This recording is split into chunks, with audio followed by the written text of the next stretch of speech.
70 के दशक की मायानगरी मुंबई। बॉम्बे पुलिस के एक बेहद ईमानदार और उसूलों वाले हेड कांस्टेबल इब्राहिम कासकर का परिवार रहता था। इब्राहिम एक ऐसा शख्स था जिसने जिंदगी भर अपनी खाकी वर्दी पर रिश्वत का एक दाग नहीं लगने दिया। लेकिन नियति का खेल देखिए, उसी पुलिस वाले के घर में एक ऐसा नापाक मंसूबा आकार ले रहा था जो आने वाले दशकों तक भारत की छाती पर मूंग दलने वाला था। इब्राहिम का बेटा दाऊद इब्राहिम। दाऊद बचपन से ही अलग था। पढ़ाई लिखाई में उसका कोई मन नहीं लगता था। उसकी आंखें हमेशा अपने इलाके के उन भाई लोगों को घूरती थी जो महंगी घड़ियां पहनते थे, जिनके पास इंपोर्टेड गाड़ियां थीं और जिनके एक इशारे पर पूरा बाजार बंद हो जाता था। दाऊद की आंखों में मुंबई के अंडरवर्ल्ड का बेताज बादशाह बनने की भूख थी। शुरुआत हुई डोंगरी की सड़कों पर छोटी मोटी चोरियों, राहगीरों को लूटने और दुकानदारों से हफ्ता वसूली करने से। उस वक्त मुंबई पर राज था बड़े खिलाड़ियों का, हाजी मस्तान, यूसुफ पटेल और करीम लाला। स्मगलिंग की दुनिया पर करीम लाला का राज था। 20 साल के उस नौजवान दाऊद ने करीम लाला का गैंग ज्वाइन कर लिया। दाऊद का काम था स्मगल किए गए सोने, घड़ियों और हथियारों की कंसाइनमेंट को पुलिस की नजरों और बाकी दुश्मन गैंग से बचाकर सुरक्षित ठिकाने तक पहुंचाना। लेकिन दाऊद कोई आम गुर्गा नहीं था। वो सांप की तरह कुंडली मारकर बैठा था, बस सही वक्त का इंतजार कर रहा था। गैंग में करीम लाला के 2 सगे भांजे भी थे, आलमजेब और अमीरजादा। इन दोनों को दाऊद की बढ़ती हुई अहमियत और उसकी चालबाजी एक आंख नहीं भाती थी। एक रात एक कस्टम ऑफिसर ने करीम लाला के सोने की एक बहुत बड़ी कंसाइनमेंट पकड़ ली। आलमजेब का खून खौल उठा। उसने बिना वक्त गवाए उस कस्टम ऑफिसर को किडनैप कर लिया और मुंबई के एक सीक्रेट बेसमेंट में उस ऑफिसर को बांध कर रखा गया। आलमजेब ने ऑफिसर के माथे पर बंदूक रखते हुए कहा, तेरी हिम्मत कैसे हुई पठान का माल छूने की? जान प्यारी है तो 2 लाख रुपए का इंतजाम कर, वरना तेरे शरीर के इतने टुकड़े करूंगा कि तेरी बीवी पहचान नहीं पाएगी। उस दौर में 2 लाख रुपए एक बहुत बड़ी रकम हुआ करती थी। इस फिरौती की रकम को सुरक्षित लाने और मामले को रफा दफा करने की जिम्मेदारी दी गई दाऊद को। जब दाऊद के हाथों में वो 2 लाख रुपये की भारी गड्ढियां आईं तो उसके अंदर का शैतान जाग उठा। दाऊद की नीयत पूरी तरह डोल गई। उसने एक बहुत बड़ा हिस्सा अपने पास छुपा लिया और एक छोटी सी रकम जाकर आलमजेब को दी। क्या है ये? बाकी का पैसा कहाँ है दाऊद? आलमजेब ने सवाल किया। दाऊद ने जवाब दिया, भाई वो लोग इससे ज्यादा का इंतजाम नहीं कर पाए। पुलिस और कस्टम का भी भारी लफड़ा हो सकता था, इसलिए जो मिला मैं ले आया।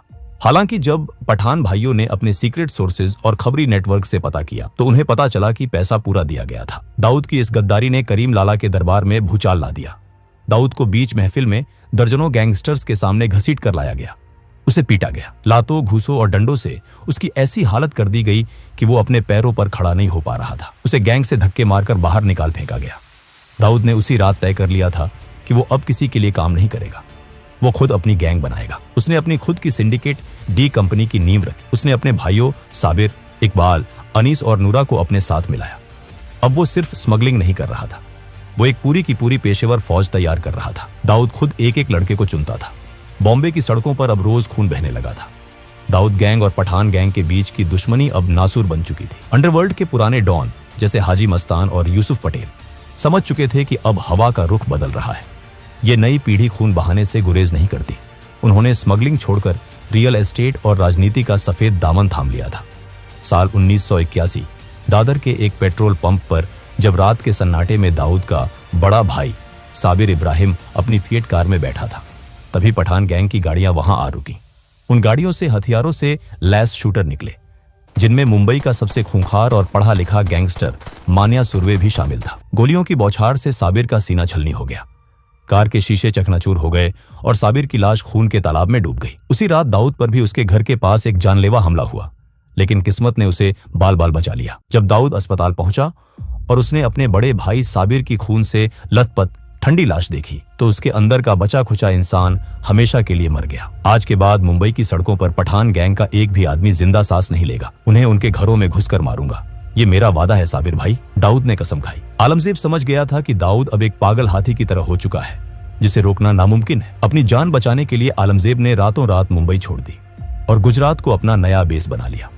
गुजरात में पठान गैंग के पुराने और मजबूत कॉन्टेक्ट थे। वहां के भ्रष्ट पुलिस वालों और लोकल गुंडों से उनके गहरे रिश्ते थे। लेकिन दाऊद कहां रुकने वाला था। उसने अपने ऑपरेशंस का दायरा बढ़ाते हुए गुजरात में भी अपने पैर पसारने शुरू कर दिए। उसने गुजरात के मशहूर स्मगलर लल्लू जोगी से हाथ मिलाया। उसका सिर्फ एक मकसद था, आलमजेब को उसके ही गढ़ में घुसकर कुत्तों की मौत मारना। दाऊद ने अपनी कुटिल चालाकी से आलमजेब पर गुजरात पुलिस में एक झूठा केस दर्ज करवा दिया ताकि पुलिस उसे पकड़े और दाऊद अपने आदमियों के जरिए उसे जेल के अंदर ही खत्म कर दे। लेकिन यहां दाऊद का पासा उसी पर उल्टा पड़ गया।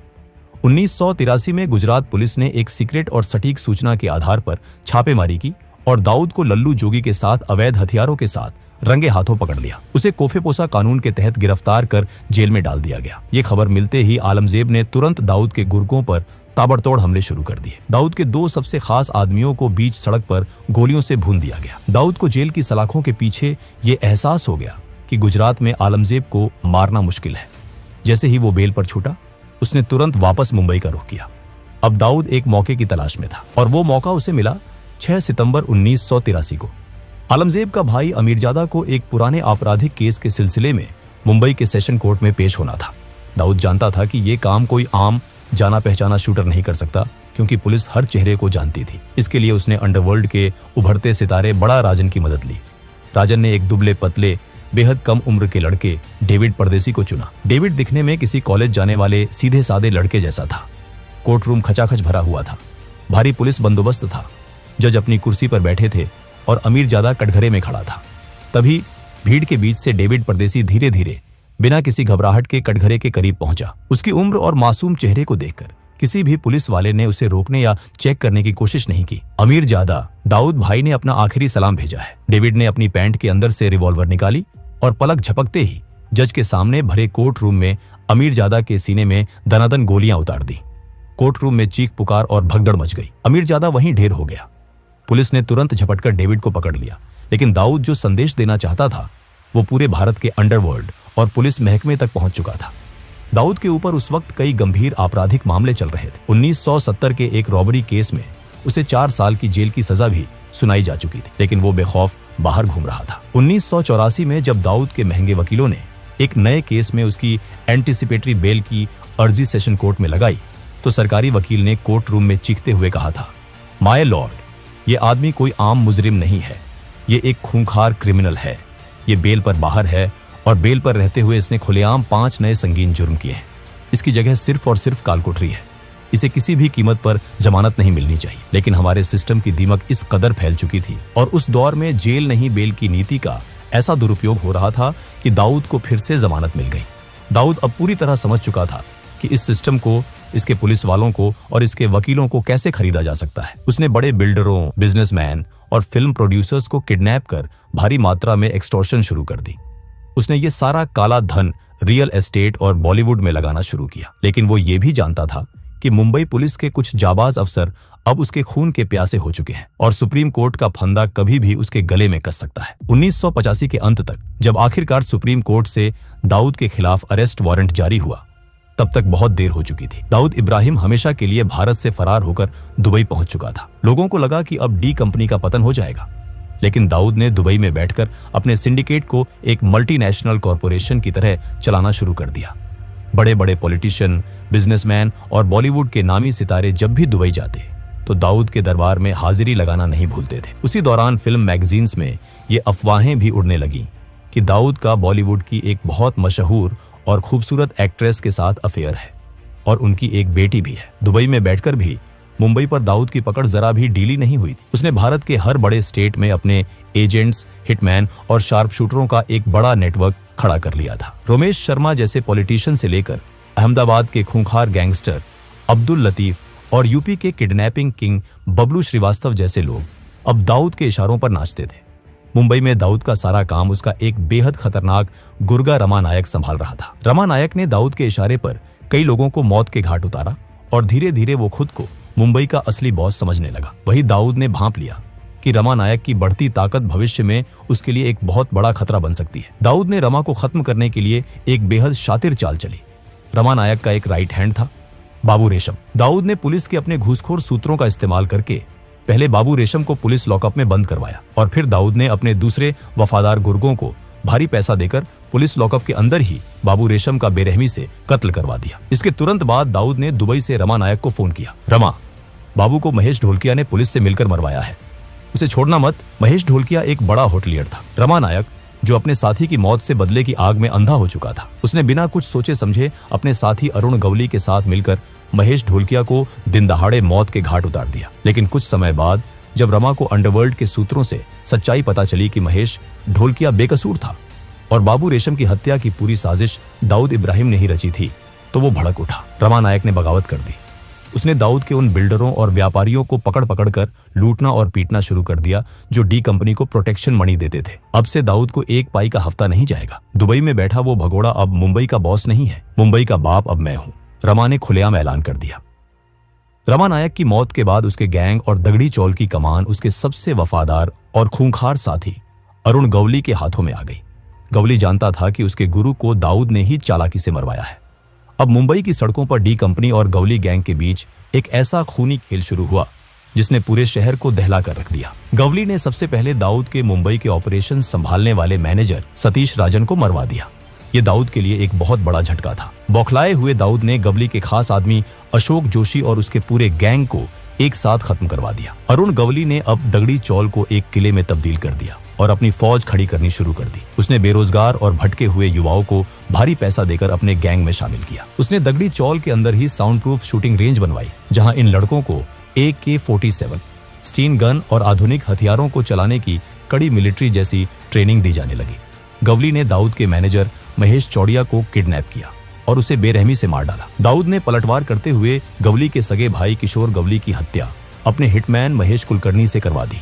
1992 में अरुण गवली के खतरनाक शूटर शैलेश हल्दनकर ने दाऊद के जीजा इस्माइल पार्कर का कत्ल कर दिया। दाऊद के लिए ये उसके घर, उसके परिवार पर सीधा हमला था। उसकी बहन विधवा हो गई थी। दुबई में बैठे दाऊद ने अपने सबसे खास और जांबाज शूटरों को ऑर्डर दिया, मुझे हल्दनकर मुर्दा चाहिए, चाहे वो कहीं भी छुपा हो।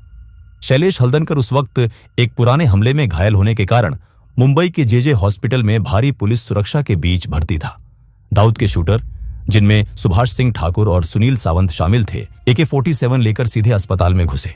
उन्होंने वार्ड में घुसते ही अंधाधुंध गोलियां बरसानी शुरू कर दी। 400 से ज्यादा गोलियां चली।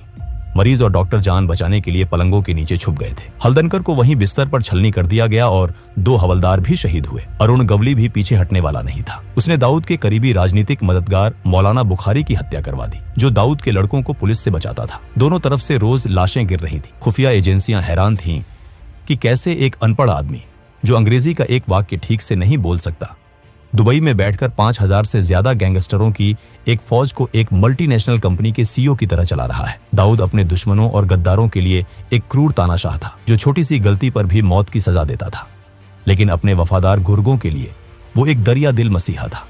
अगर किसी गुर्गे को गोली लगती या वो जेल जाता तो दाऊद पानी की तरह पैसा बहाता। वो उनके परिवारों का पूरा खर्च उठाता, उनकी बीमारियों का इलाज करवाता। 1992 के बाबरी मस्जिद डेमोलिशन के बाद भारत के हालात बदल गए। पूरे देश में दंगे भड़क उठे और यहीं पर एंट्री हुई पाकिस्तान की खुफिया एजेंसी ISI की। ISI ने दाऊद इब्राहिम में एक अचूक हथियार देखा। ISI के टॉप कमांडरों ने दुबई में दाऊद से कांटेक्ट किया। उन्होंने दाऊद को उसकी सुरक्षा, उसके काले व्यापार को पूरी दुनिया में बेरोक टोक चलाने और उसे हमेशा के लिए महफूज रखने का लालच दिया। इसके बदले में उन्हें सिर्फ एक चीज चाहिए थी, दाऊद का विशाल तस्करी नेटवर्क, जिसका इस्तेमाल करके वो भारत में मौत का सामान भेज सके। दाऊद, जिसके अंदर का मुसलमान बाबरी मस्जिद की घटना से भड़का हुआ था और जिसके अंदर का व्यापारी नया मुनाफा देख रहा था, उसने अपनी देश का सौदा कर लिया। दाऊद ने गुजरात और महाराष्ट्र के समुद्री तटों के जरिए हथियारों और RDX की भारी कंसाइनमेंट भारत में उतारनी शुरू की। उसने अपने सबसे खूंखार और भरोसेमंद गुर्गे टाइगर मेमन को इस नापाक काम की जिम्मेदारी सौंपी। 12 मार्च 1993, मुंबई, वो काला दिन जब एक के बाद एक 12 सिलसिलेवार बम धमाकों ने पूरे शहर को खंडहर और श्मशान में तब्दील कर दिया। बॉम्बे स्टॉक एक्सचेंज की गगनचुंबी इमारत से लेकर एयर इंडिया बिल्डिंग, सेंचुरी बाजार और जावेरी बाजार तक हर जगह सिर्फ खून, चीखें, कटे हुए अंग और काला धुआं था। 250 से ज्यादा बेगुनाह लोग मारे गए और हजारों जिंदगी भर के लिए अपाहिज हो गए। वो दाऊद इब्राहिम, जो कल तक सिर्फ एक स्मगलर था, अब भारत का सबसे बड़ा और सबसे वांटेड आतंकवादी बन चुका था। इन धमाकों के बाद डी कंपनी के अंदर भी दरार आ गई। छोटा राजन जैसे हिंदू गैंगस्टरों ने दाऊद का साथ छोड़ दिया और खुद को देशभक्त डॉन घोषित करते हुए दाऊद के खिलाफ जंग छेड़ दी। डी कंपनी अब पूरी तरह से एक आतंकी सिंडिकेट बन चुका था। 1995 तक आते आते दाऊद का सालाना टर्नओवर 2000 करोड़ रुपए का आंका गया था, जो आज के समय के हिसाब से 6000 करोड़ से भी कहीं ज्यादा है। Shipping, food processing, garment export, Bollywood financing, real estate से लेकर ड्रग्स और हथियारों की ग्लोबल तस्करी तक दाऊद का ये खूनी साम्राज्य लंदन, स्विट्जरलैंड, दुबई, लागोस और कराची तक फैल चुका है। आज दाऊद इब्राहिम पाकिस्तान की सेना और ISI की कड़ी सुरक्षा में कराची के पॉश क्लिफ्टन इलाके में एक कायर की तरह छिपा बैठा है। उसे पाकिस्तानी मिलिट्री की बैकिंग हासिल है और वो बदले में उनकी डर्टी ऑपरेशंस की फंडिंग करता है। दोस्तों, ये थी दाऊद इब्राहिम की कहानी। अगर आपको ये वीडियो पसंद आई हो तो इस वीडियो को लाइक जरूर करें और ऐसे ही वीडियोस के लिए चैनल को सब्सक्राइब करना ना भूलें। मिलते हैं अगले वीडियो में, तब तक के लिए जय हिंद, जय भारत।